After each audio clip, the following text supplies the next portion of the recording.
The trick to making your tutorials easier to follow, the cursor. In just 15 minutes, you'll get to see all of the Camtasia cursor and click effects. Plus, I reveal my top 3 favorites at the end. I do want to make a note that Camtasia software changes pretty frequently. I will put a note in the description about what version I'm using today. Let's look at the Properties panel. This is where you can change things like scale. I tend to scale it to 500%. Opacity is where you can change how much you can see through the mouse. And then you can reduce it down if you don't want a mouse there. Elevation changes where the mouse is located on your track.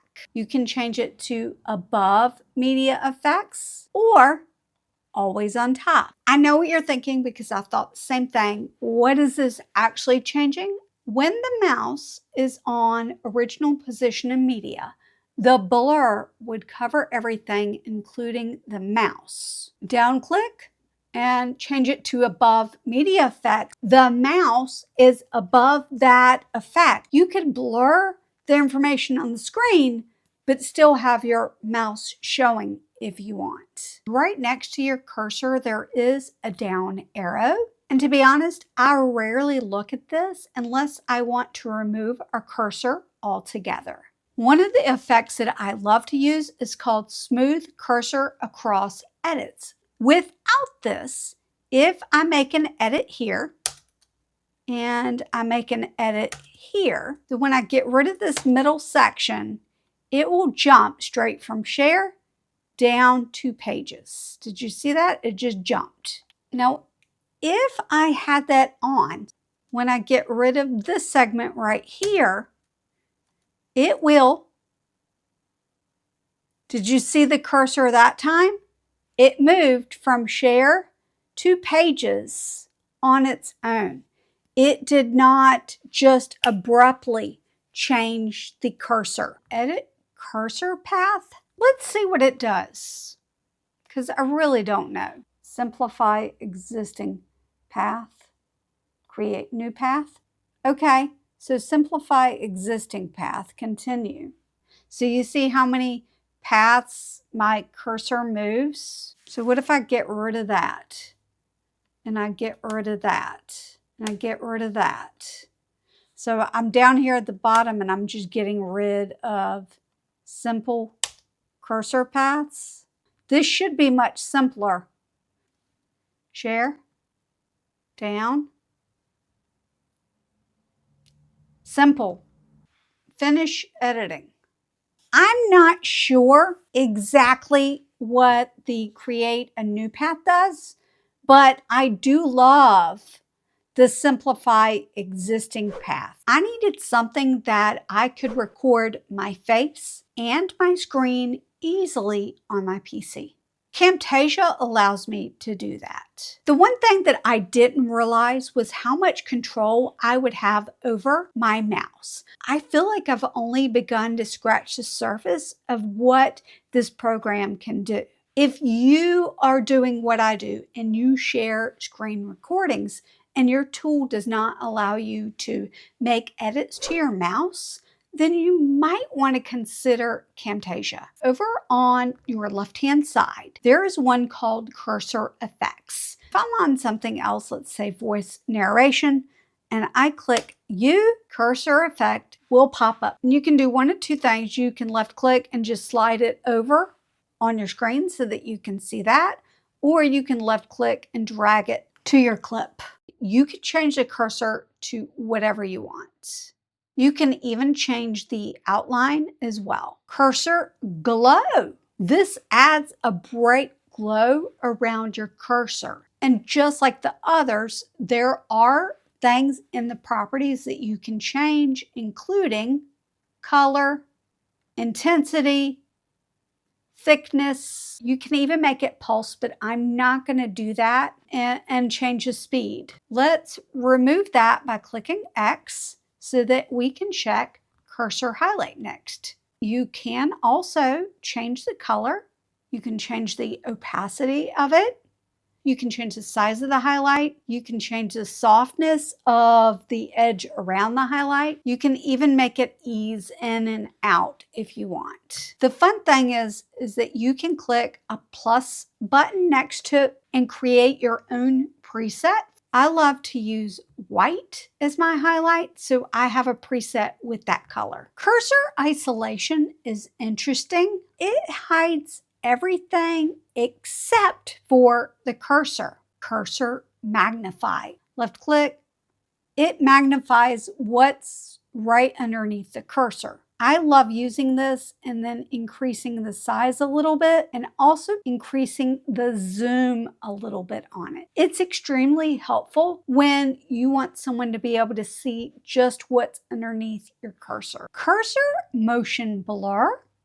It gives the cursor a blur trail when it's moving. Create cursor path, I was a little confused about, but I just figured it out. You can create a cursor path on something that doesn't have a cursor. I did a screen share here, and I'm going to start off with my cursor there. And then for this one, maybe I would say you're going to share. I changed the line type and see what happens there. Press play. That's pretty good. And then I could do a voiceover that says, now you'll go to share. Now you'll go to share. Wow, that's really slow, so let's speed that up. Now you'll go to share, and I also want to increase it. That's pretty good.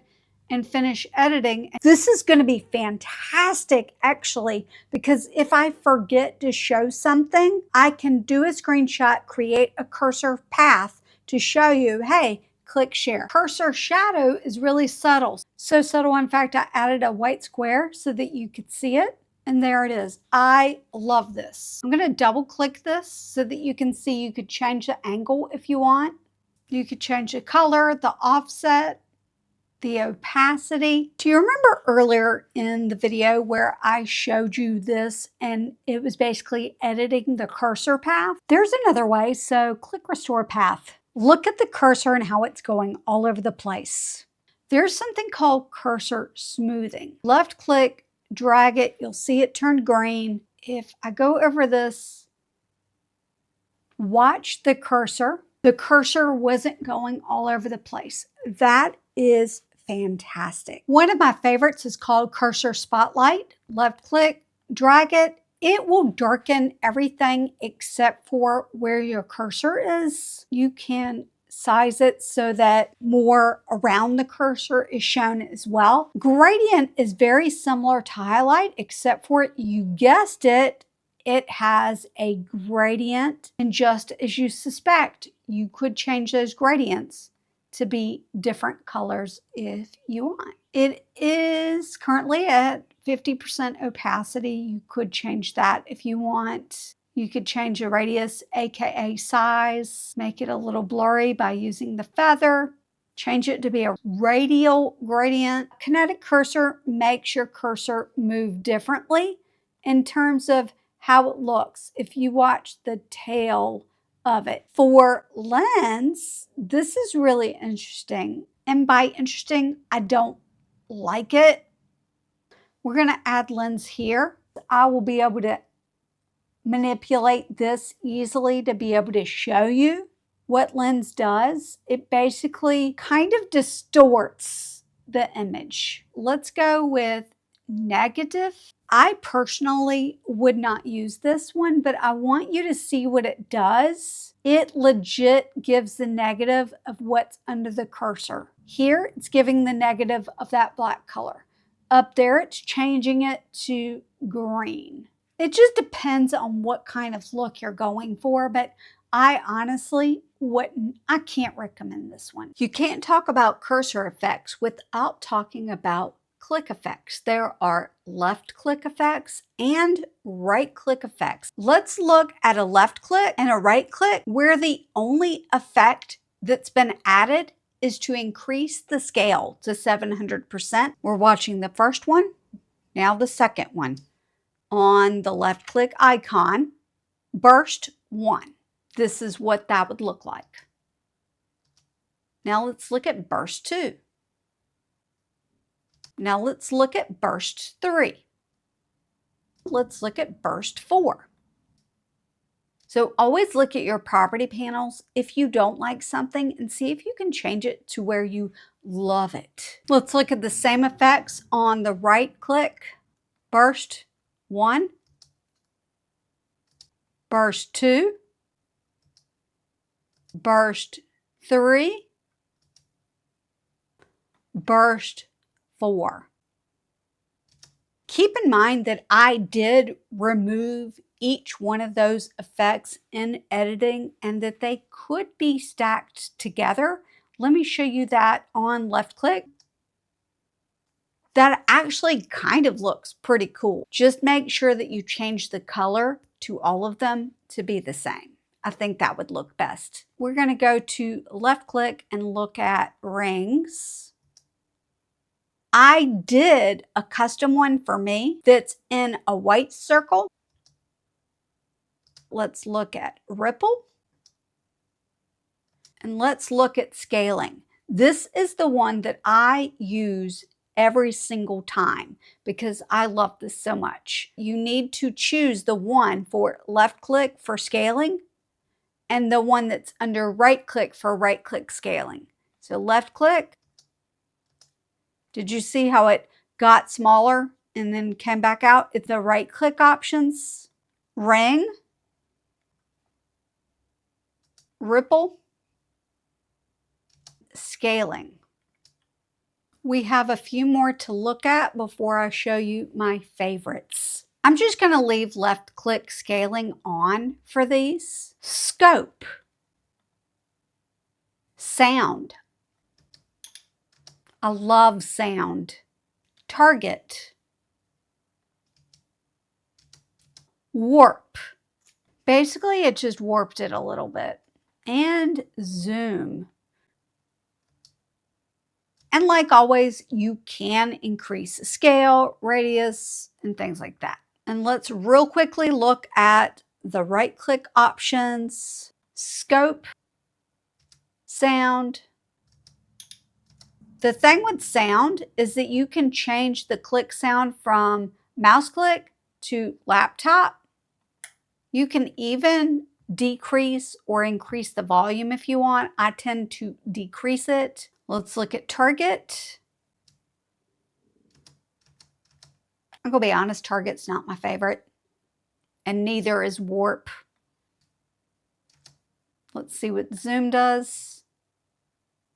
I don't think zoom is as cool for a right click as it is for left click. Let's look at my favorites. Left click and right click sound, I use those sparingly. They can be very effective when you use them correctly, especially when you pair it with scaling. Left click and right click scaling are also on my list of favorites. I love this feature so much. 3 things that I love that will change how your cursor moves are cursor smoothing, kinetic cursor, and cursor motion blur. 2 things that I use sparingly but do love are cursor magnify and cursor spotlight. And of course, I love a good cursor shadow.